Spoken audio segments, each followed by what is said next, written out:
Assalamualaikum warahmatullahi wabarakatuh.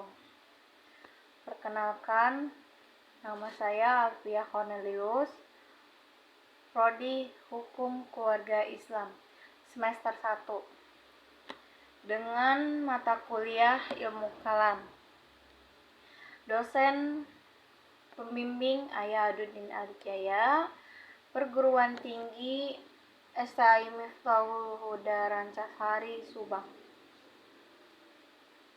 Tugas video ini untuk memenuhi tugas mata kuliah Ilmu Kalam, tugas akhir yaitu ujian akhir semester, dengan pertanyaan, apakah manusia dapat mengenal Tuhan tanpa panduan wahyu atau kitab suci?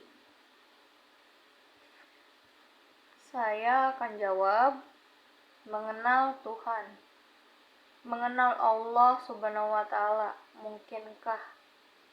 Mungkinkah manusia mengenal Allah? Mungkinkah kita memiliki pengetahuan tentang Allah? Mungkin. Mudah menjawabnya.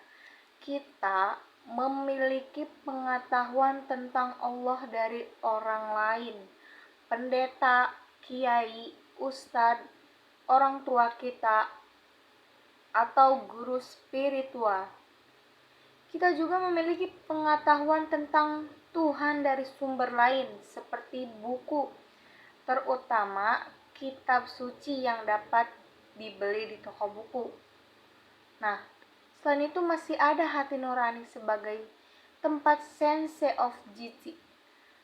Ini dimiliki setiap pribadi, bahkan orang-orang yang primitif sekalipun memilikinya. Kita tahu ada pribadi yang lebih besar dari diri kita sekalipun pengetahuan ini samar-samar paling tidak kita dapat mengatakan bahwa kita memiliki ide tentang Allah Subhanahu wa Ta'ala. Bagaimana kalau tidak ada sumber informasi tentang Allah Subhanahu wa Ta'ala? Bagaimana kalau kitab suci tidak ada? Ini imajinasi saja. Mungkinkah kita mengenal Tuhan tanpa kitab suci? Apa pegangan untuk mengenal Allah Subhanahu wa Ta'ala? Pertanyaan ini kelihatan mudah dijawab. Bagaimana kalau konteksnya adalah antara binatang dan manusia?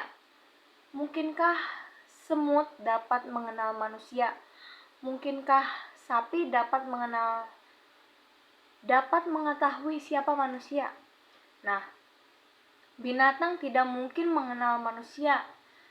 Semut atau sapi tidak dapat mengetahui manusia.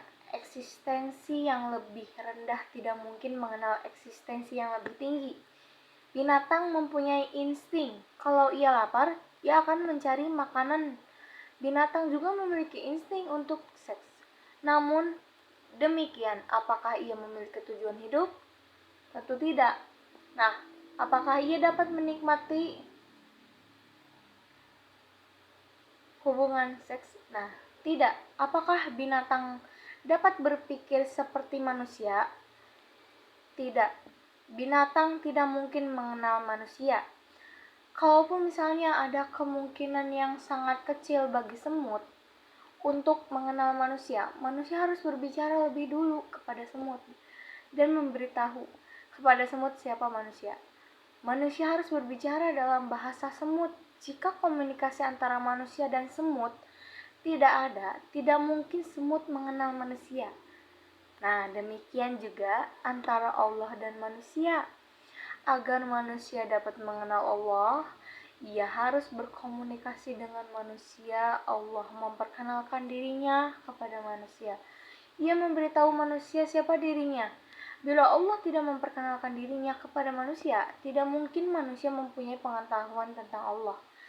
Namun demikian, bagaimana Allah memperkenalkan dirinya kepada manusia? Tidak ada cara lain kecuali ia menyatakan dirinya kepada manusia. Di zaman-zaman kuno, ia kadang hadir lewat mimpi, kadang ia hadir lewat penampakan dalam bentuk manusia. Kadang ia hadir lewat angin yang sepoi-sepoi, yang paling sering adalah lewat firman yang ia berikan lewat manusia pilihannya.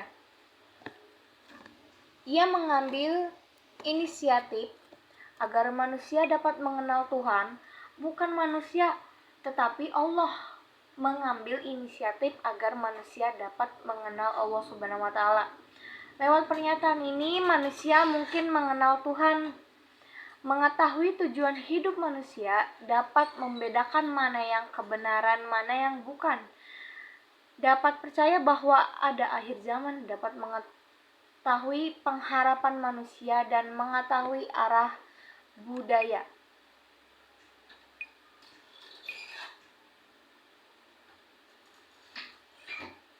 Manusia tidak bertanya kepada rumput yang bergoyang, seperti kata Ebit G. Atau manusia mengendalikan akalnya seperti mayoritas orang di Eropa Barat dan Amerika Utara. Manusia harus bersandar pada Allah Subhanahu wa taala yang mencipta dirinya untuk mengetahui siapa dirinya dan apa tujuan hidupnya. Terima kasih, sekian dari saya. Mohon maaf bila ada kesalahan dan banyak kekurangan. Akhir kata, saya tutup. Wabillahi taufiq wal hidayah. Wassalamualaikum warahmatullahi wabarakatuh.